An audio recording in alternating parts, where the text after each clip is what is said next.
वो मुश्किल होते हैं बिकॉज अच्छे खासे स्टूडेंट होते हैं जिनको 99 का परसेंटाइल के आसपास जो है वो मिलता है। तो आपको जो फॉर्म है वो अच्छे से भरना पड़ेगा, तभी जाके अच्छा कॉलेज जो है वो मिल सकता है। ठीक है, तो hello friends, welcome back to another new video. तो इस वीडियो में मैं आपको बताने वाला हूँ कि क्या इस साल MCA CET के जो कट ऑफ्स है वो इंक्रीज हो सकता है या फिर डिक्रीज हो सकता है। साथ ही में क्या आपको कम परसेंटाइल पे जो अच्छे कॉलेजेस है वो मिल सकते हैं या फिर नहीं। इसके अलावा गाइस जो परसेंटाइल आपको मिला है उसके ऊपर कौन सा रैंक आपको मिल सकता है वो भी गाइस मैं आपको इस वीडियो में जो है वो बताऊंगा। तो वीडियो एंड तक देखते रहिए एंड अगर आप इस चैनल पर न्यू हो तो सब्सक्राइब जरूर से कर लीजिए ताकि आपको MCA एडमिशन प्रोसेस से रिलेटेड सारे जो अपडेट्स है वो टाइम टू टाइम मिलते रहे। तो इस वीडियो में गाइस मैं आपके साथ काफ़ी सारा जो इंपॉर्टेंट डेटा है वो शेयर करने वाला हूँ, तो चीज़ें जो है वो थोड़ा ध्यान से सुनना ताकि आपको जो है वो समझ में आए।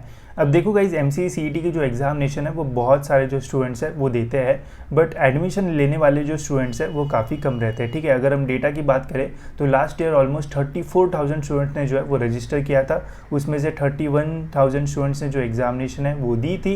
एंड अगर हम एडमिशन प्रोसेस की बात करें तो मेरिट लिस्ट में बस 15,000 के आसपास ही स्टूडेंट्स का जो नाम है वो देखने को मिला था। तो कॉम्पिटिशन जो है वो धीरे धीरे जो है वो कम होता है एडमिशन लेने के टाइम, और भी जो कॉम्पिटिशन है वो कम हो जाता है। तो आपको कम परसेंटाइल में भी अच्छे कॉलेजेस जो है वो मिल सकते हैं, बट थोड़ा ध्यान से आपको सारी जो चीज़ है वो करना पड़ेगा। ठीक है, तो पहले गाइज मैं आपको कुछ जो डेटा है वो दिखा देता हूँ। अब देखो गाइज, 2022 में जो मेरिट लिस्ट निकलती है, जैसे मैंने आपको पहले ही बताया कि पहले रिजल्ट लगता है, रिजल्ट के बाद फिर से registration and document verification process होती है, एंड फिर उसके बाद हमारी जो मेरिट लिस्ट है वो निकलती है, जिससे हमें पता चलता है कि all over Maharashtra, all over India में हमारा जो रैंक है वो क्या है। ठीक है, तो लास्ट 2022 में मेरिट लिस्ट में बस 14,972 स्टूडेंट्स का ही जो नाम है वो हमें देखने को मिला था, एंड 2023 में 15,490 स्टूडेंट्स का ही जो नाम है वो हमें देखने को मिला था। ठीक है, तो एग्जामिनेशन तो बहुत सारे स्टूडेंट देते हैं, बट एडमिशन के टाइम जो नंबर है वो काफ़ी कम हो जाता है, एंड यहाँ पे फिर आपको अच्छे कॉलेजेस मिलने के जो चांसेस है वो ज़्यादा बढ़ जाते हैं, बिकॉज यहाँ पे फिर जो कंपटीशन है वो कम हो जाता है। ठीक है, तो इतना जो डिफरेंस है वो हमें यहाँ पे देखने को मिल जाता है। इसके अलावा और एक जो इंपॉर्टेंट डेटा है वो मैंने यहाँ पे लगा रखा है। अब जब मेरिट लिस्ट निकलती है गाइस तो उससे हमें ये पता चलता है कि कौन से परसेंटाइल में कितने नंबर ऑफ स्टूडेंट्स वहाँ पे जो है वो रहते हैं। ठीक है, तो लास्ट ईयर की अगर हम बात करें तो 2023 में 100 परसेंटाइल वाला जो स्टूडेंट है वो हमें एक देखने को मिला था, मतलब एक ऐसा स्टूडेंट था जिसको 100 परसेंटाइल था एंड जिसने एडमिशन के लिए जो है वो रजिस्टर भी किया था। ठीक है, वही अगर हम 99.99 से लेके तो 99 परसेंटाइल तक बात करें तो यहाँ पे 202 स्टूडेंट थे, मतलब 202 स्टूडेंट को 99.99 से लेके तो 99 के बीच में जो परसेंटाइल है वो मिला था। ठीक है, तो अगर आपको लग रहा होगा कि यार 99.99 मिल गया या फिर 99 के आसपास परसेंटाइल मिल गया तो मुझे VGT या SPIT ईजिली मिल जाएगा, तो उसमें भी जो है वो मुश्किल होते हैं बिकॉज अच्छे खासे स्टूडेंट होते हैं जिनको 99 का परसेंटाइल के आसपास जो है वो मिलता है। तो आपको जो फॉर्म है वो अच्छे से भरना पड़ेगा, तभी जाके अच्छा कॉलेज जो है वो मिल सकता है। ठीक है, वही 98 की रेंज में अगर हम बात करें तो 310 स्टूडेंट वहाँ पे जो है वो अवेलेबल थे। तो वही अगर हम देखते गई तो 100 परसेंटाइल से लेके तो 98 परसेंटाइल तक ही गाइज आपके जो टॉप 500 रैंक्स है वो चले जाते हैं। ठीक है, मतलब अगर आपको 500 या फिर उसके ऊपर का रैंक चाहिए तो आपको मिनिमम MCA के रिजल्ट में 98 या फिर उसके ऊपर का जो परसेंटाइल है वो मिला होगा, तो आपको टॉप 500 या फिर उसके ऊपर का जो रैंक है वो मिलेगा। ठीक है, वही अगर हम नीचे नीचे देखते हैं तो यहाँ पे आप देख सकते हो 97.99 से लेके तो 97 के बीच में 178 स्टूडेंट थे, फिर 171 ऐसे ऐसे। ठीक है, तो अगर आपको 1000 रैंक या फिर उसके ऊपर का रैंक चाहिए तो आपको मिनिमम जो है वो 95 या फिर उसके ऊपर परसेंटाइल मिला होगा, तो आपको 1000 या फिर उसके ऊपर का जो रैंक है वो मिलेगा। अगर आपको इससे कम परसेंटाइल मिले तो फिर 1000 रैंक के नीचे आपका जो रैंक है वो रहेगा। ठीक है, तो इससे हमें ये पता चलता है कि कितना रैंक आपको जो है वो कितने परसेंटाइल पे जो है वो मिल सकता है।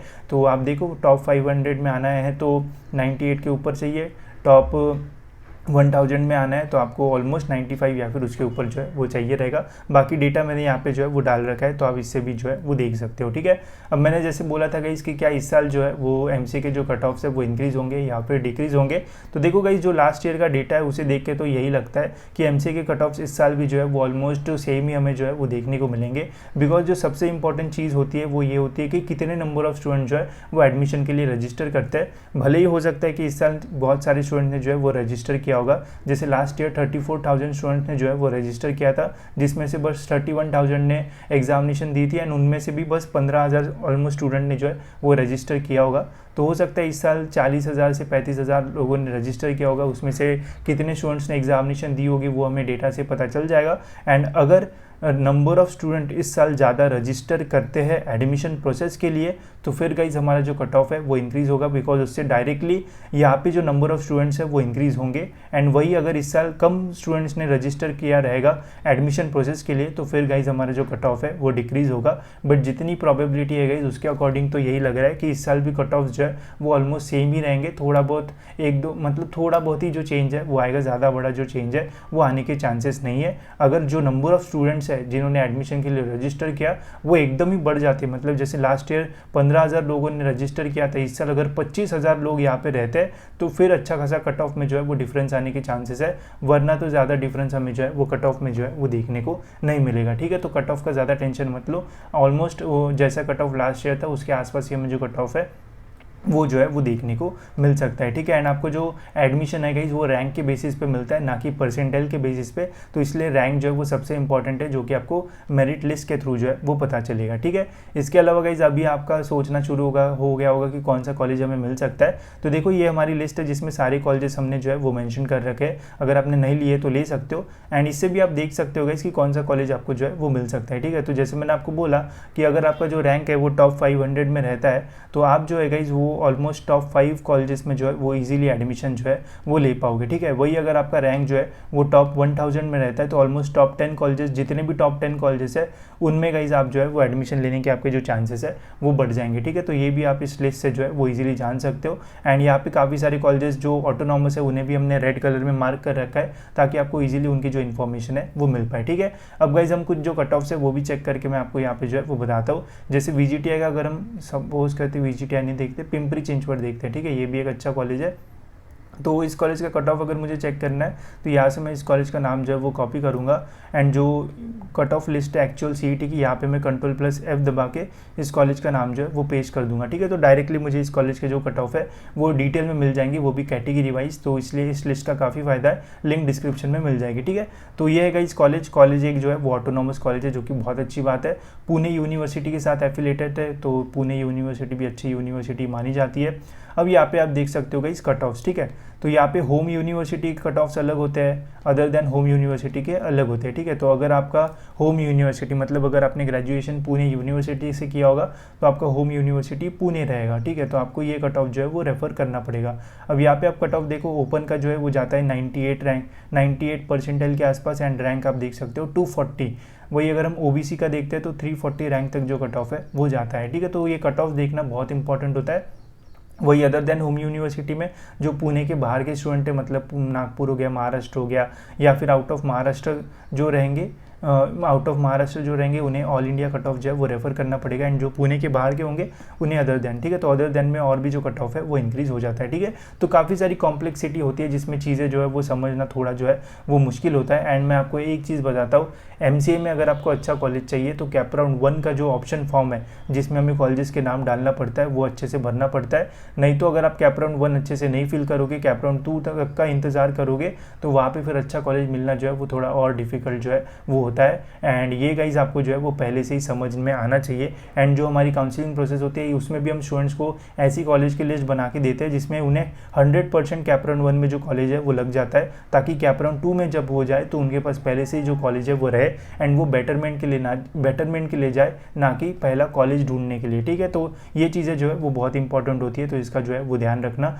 बाकी जो आउट ऑफ महाराष्ट्र स्टूडेंट्स है उनके लिए पहले से ही जो नंबर ऑफ सीट्स है वो बहुत कम होती है, तो यहाँ पे आपको फॉर्म जो है कैप राउंड 1 का वो बहुत अच्छे से भरना पड़ेगा, तभी जाके आपको अच्छा कॉलेज जो है वो मिल सकता है। एंड इसके अलावा गाइस अगर आपको कॉलेजेस की इन्फॉर्मेशन ज़्यादा नहीं है, आपको पता नहीं है कि कैसे प्रेफरेंस फॉर्म या फिर सारी जो चीज़ें वो करना पड़ता है, तो हमने हमारी जो काउंसलिंग प्रोसेस है वो भी लॉन्च कर दी है, जिसमें गाइस आपको सारी जो चीज़ है वो मिल जाएगी।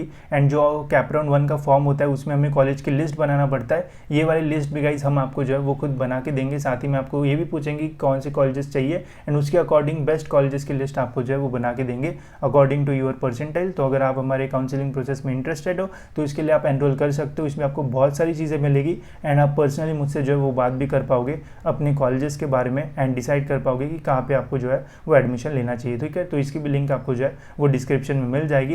एंड अभी गाइस कुछ ही दिनों में जो एडमिशन प्रोसेस है वो स्टार्ट होगी, तो जैसी प्रोसेस स्टार्ट होगी वैसे मैं आपको टाइम पे जो है वो अपडेट दे दूंगा, ठीक है। तो इस वीडियो से होप्स होगा इसकी आपको काफ़ी सारी जो इन्फॉर्मेशन है वो मिली होगी, काफ़ी सारे क्वेश्चन भी आपके मन में जो है वो आ रहे होंगे। तो जो भी डाउट्स है वो आप कमेंट सेक्शन में जो है वो मेंशन कर सकते हो, मैं ज़रूर ट्राई करूंगा कि आपके सभी क्वेश्चंस के जो आंसर है वो दे दूँ, ठीक है। तो इस वीडियो में इतना ही गाइस, मिलते हैं ऐसी और एक इन्फॉर्मेटिव वीडियो में।